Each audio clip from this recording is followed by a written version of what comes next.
Hello, students. How are you? I am Rajiv sir. Today we study about the law of osmotic pressure. यानी आज हम लोग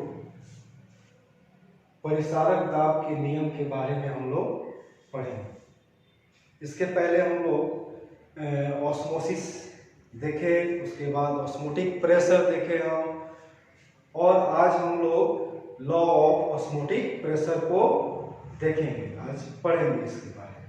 तो सबसे पहला, जैसे कि हम लोग बात करेंगे गैस लॉ में किनका किनका आता है, Boyle's law, Charles law, Avogadro law या एवोगाड्रो हाइपोथेसिस के नाम से आता है।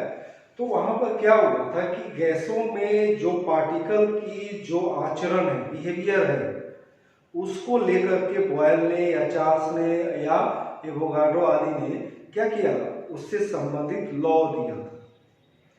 और फिर यहाँ पर वान हॉफ जो है, वहां पर लिक्विड के यानी सॉल्यूशन में जो पार्टिकल का जो आचरण है, बिहेवियर है, उसको स्टडी किया और गैस लॉ से क्या किया, कोरिलेट किया, यहाँ संबंध को जोड़ा। गैस, चूंकि जो गैस पार्टिकल्स का जो बिहेवियर है और सॉल्यूशन में जो पार्टिकल का बिहेवियर है, लमसम बहुत सारे गुणों को समान देखा गया।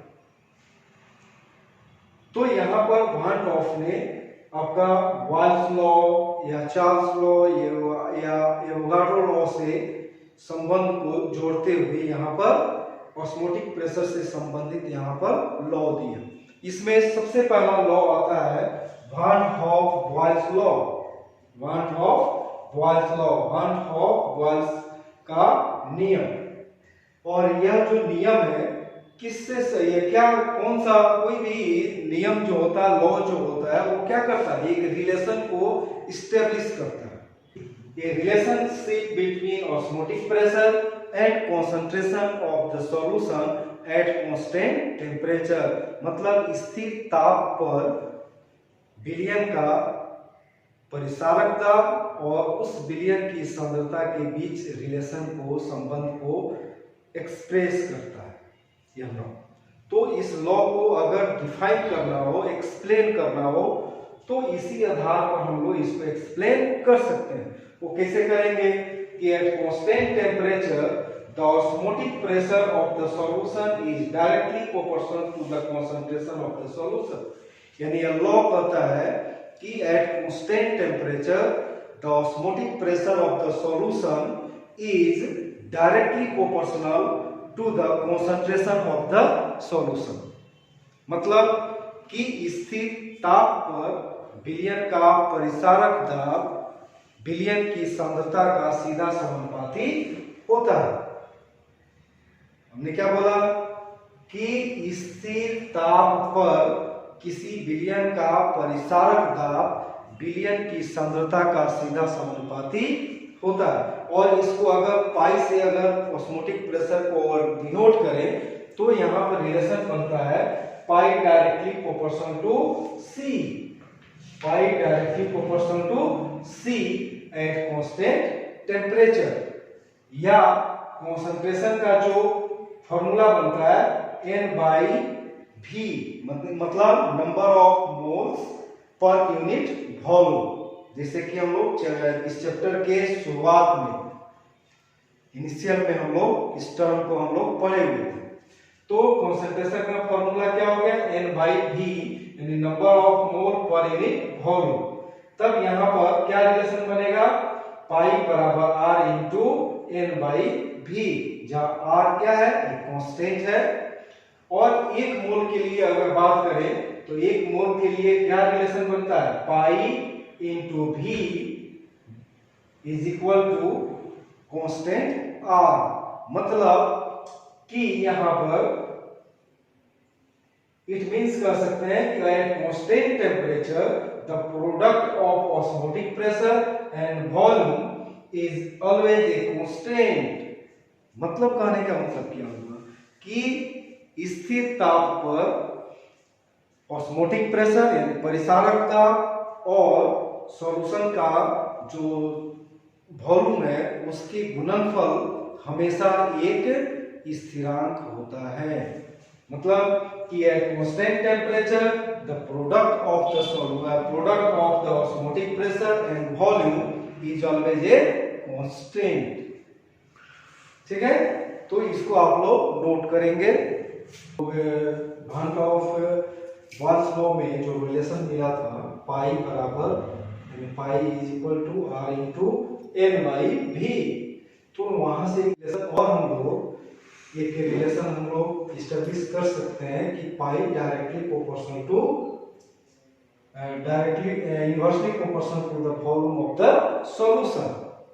मतलब कि at constant temperature the osmotic pressure of the solution is inversely proportional to the volume of the solution। मतलब क्या कहा गया कि उसी रिलेशन को थोड़ा सा कुछ रिजॉल्व करते हुए यहाँ पर क्या रिलेशन को इस्टेब्लिश किया गया कि पाई इनवर्सली प्रोपोर्शनल टू भी, यहाँ पर लगा सकते हैं एट कांस्टेंट टेम्परेचर। तो कहने का मतलब क्या होगा कि at constant temperature the osmotic pressure of the solution is inversely proportional to the volume of the solution. यानी स्थिर ताप पर विलयन का परिसारक दाब विलयन के आयतन का व्युत्क्रमानुपाती होता है। समझ में आया? क्लियर? तो यहाँ पर नेक्स्ट हम लोग दूसरा लॉ देखेंगे, भांट ऑफ चार्ल्स लॉ। यह जो लॉ है यह कौन सा संबंध को स्थापित करता है? तो यहाँ पर ख्याल रखना है, ध्यान रखना है कि यहाँ पर जो रिलेशन बनेगा वो किसके बीच बनेगा? Osmotic pressure and temperature. पहला जो लॉ था उस अनुसार जो रिलेशन बना किसके बीच बना? ऑस्मोटिक प्रेशर एंड कॉन्सेंट्रेशन के बीच। लेकिन दूसरा जो लॉ है वो कौन सा रिलेशन इस्टेब्लिश कर रहा है? तो ऑस्मोटिक प्रेशर एंड टेम्परेचर के बीच में एट कांस्टेंट कंसंट्रेशन। मतलब a relationship between osmotic pressure and temperature at constant concentration of the solution. मतलब स्थिर सांद्रता पर परिसारक दाब एवं ताप के बीच संबंध। तो यह जो संबंध है इस संबंध को क्या करना है? थोड़ा सा लैंग्वेज में आपको एक्सप्लेन करना है। तो उसको कैसे लिखेंगे? लिख सकते हैं कि at constant temperature constant concentration the osmotic pressure of the solution is directly proportional to the temperature of the system. Clear? यानी इस नियम के अनुसार कह सकते हैं कि स्थिर सांद्रता पर विलयन का परिसारक दाब उसके ताप का सीधा समानुपाती होता है। तो चार्ल्स लॉ के अनुसार ऑस्मोटिक प्रेशर क्या हो जाएगा? Directly proportional to temperature at constant concentration.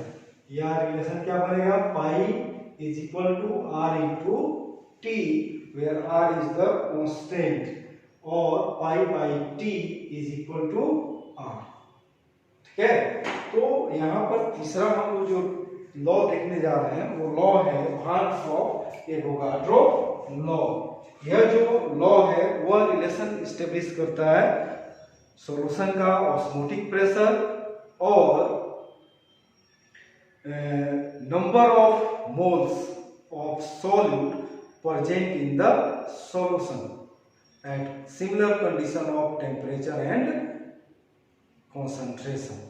यानी समान ताप एवं सांद्रता पर विलयन के परिसारक दाब और विलयन में उपस्थित मोलों की संख्या से मतलब हो गया कि विलय का मोलों की संख्या से मतलब हुआ कि उसका अणुओं की संख्या, मॉलिक्यूल्स की संख्या या एटम्स की संख्या या आयंस की संख्या से।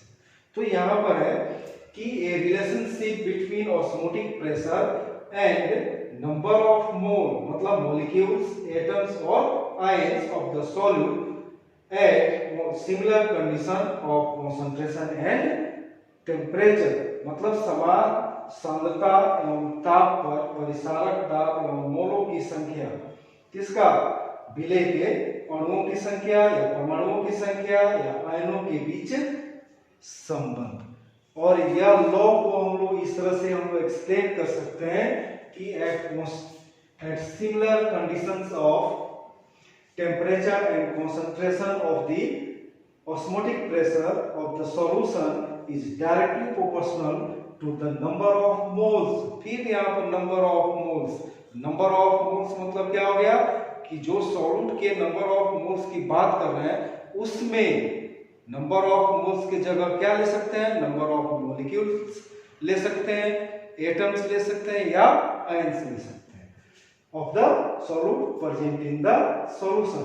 यानी at similar conditions of temperature and concentration the osmotic pressure of the solution is directly proportional to the number of moles मतलब molecules, atoms और ions of the solute present in the solution। मतलब कि समान ताप एवं सांद्रता पर परिसारक दाब बिलियन में उपस्थित विलेय के मोलों की संख्या। जब भी मोल की संख्या की जब बात करेंगे विलेय का तो क्या हम दिमाग में रखेंगे कि विलेय का अणुओं की संख्या या एटम्स की संख्या या आयन की संख्या का सीधा समानुपाती होता है। और इस तरह से यहाँ पर फिर से हम एक्सप्लेन कर सकते हैं इसलिए directly proportional to n at constant temperature and concentration. और बोल सकते हैं pi is equal to R into N. R हो गया क्या कांस्टेंट और एन हो गया number of mole of the solute present in the solution. N क्या हो गया विलेय के मोलों की संख्या हो गई जो सॉल्यूशन में घुला हुआ। और इस हिसाब से आपका पाई बाई एन बराबर क्या हो जाएगा आर। ठीक है, तो इसको आप लोग नोट कीजिए। कॉम्बिनेशन ऑफ लॉ मतलब कि जो लॉ हम लोग तीन लॉ पढ़े, van't of Boyle's law, van't of Charles law और भांट ऑफ एवोगाड्रो लॉ, उस तीनों लॉ को हमें क्या करना है कंबाइन करना। तो यहाँ पर सबसे पहला जो लॉ है भांट ऑफ बॉयल्स लॉ वो क्या कहता है pi directly proportional to C at constant temperature और pi is equal to R into N by B since N by B is equal to concentration. Therefore pi inversely proportional to volume of the solution. It is taken as first equation. इसको first equation के रूप में लेंगे। Now according to van't of Charles law pi directly proportional to T यानी osmotic pressure जो होगा वो temperature का सीधा समानुपाती होगा at constant concentration। It is taken as equation third। Again, according to Van Hoff Avogadro law, pi directly proportional to n, it is taken as third equation। Thus, by combining equation first, second, and third, then we get the relation like pi directly proportional to nt by v और pi is equal to R into N T by V और v बराबर is equal to N R T just like gas equation. Gas equation क्या होता है PV बराबर क्या PV is equal to N R T just pi V बराबर N R T. Okay, इसको note करेंगे। अभी कॉम्बिनेशन ऑफ लॉ के द्वारा जो फॉर्मूला हम लोग डिराइव किए पाई बराबर एन आर टी, उस आधार पर हम लोग कुछ क्वेश्चन यहाँ पर प्रैक्टिस करेंगे। जैसे क्वेश्चन दिया हुआ है कि determine the osmotic pressure of A solution bye dissolving 25 milligram of K2SO4 in 2 liter of water at 25 degree C temperature। तो 25 डिग्री C टेम्परेचर पर 2 लीटर जल में 25 मिलीग्राम K2SO4 को घुलाया जाता है। तो जो सॉल्यूशन बन रहा है उस सॉल्यूशन का परिसारक द्रव को आपको डिटरमाइन करना है, निर्धारण करना है। तो कैसे करेंगे? आपका सबसे पहले आप फॉर्मूला पर जाइए। फॉर्मूला आपका क्या बनता है? Pi is equal to N R T.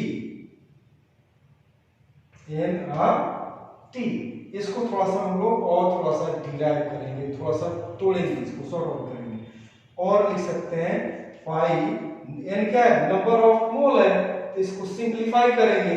Number of मोल का फॉर्मूला क्या होता है? W by N R into T.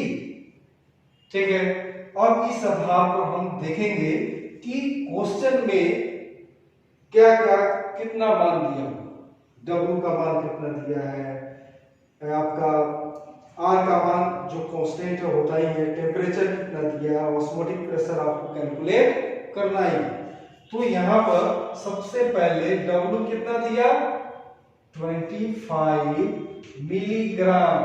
तो हमेशा दिमाग में रखेंगे कि जो भी वजन होता है उस वजन को हम लोग ग्राम में चेंज करेंगे, ग्राम में रखेंगे। जो भी केजी हो या मिलीग्राम हो उसको क्या चीज में कन्वर्ट करके ला रहा है? ग्राम में।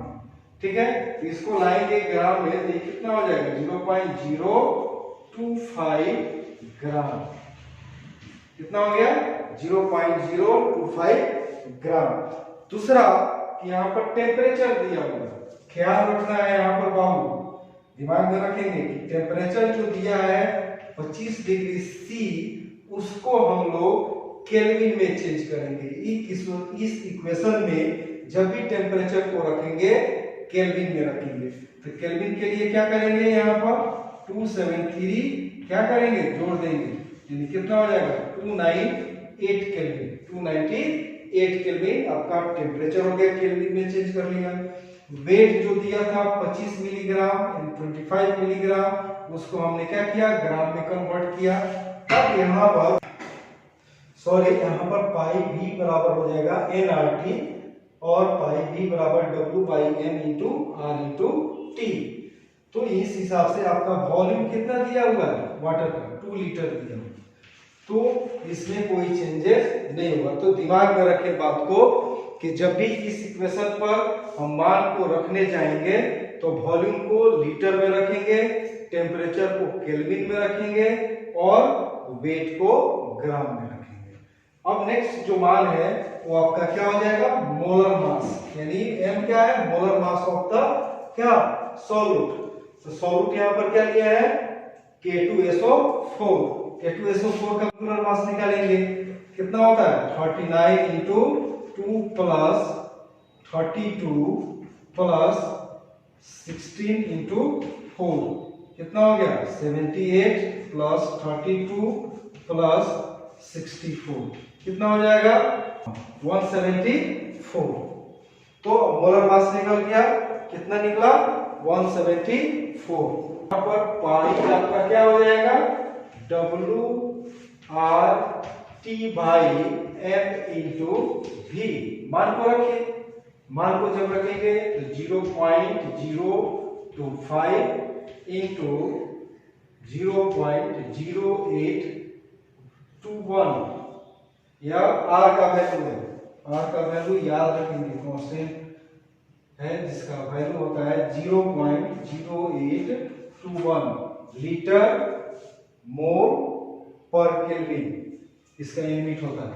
तो यहाँ पर इतना हो गया, M हो गया 174 इंटू वॉल्यूम कितना है? 2। इसको सॉल्व कीजिए। इस तरह से जब मान को रखेंगे, यानी W का मान कितना रखा? 0.025, R का वैल्यू 0.0821 इंटू टेम्परेचर का वैल्यू कितना हो गया? 298 केल्विन और जो मोलर मास है K2SO4 जिसको डिजोल्व किया गया है वाटर में, उसका हो रहा है 174 इंटू वॉल्यूम ऑफ वाटर कितना लिया गया 2 लीटर। तो इसको जब सॉल्व करेंगे तो आपका मान जो होगा ऑस्मोटिक प्रेशर का वो कितना होगा, तो 5.27 इंटू 10⁻³ ATM। यहाँ पर यूनिट जो होगा हम लोग क्या लेंगे, ATM में।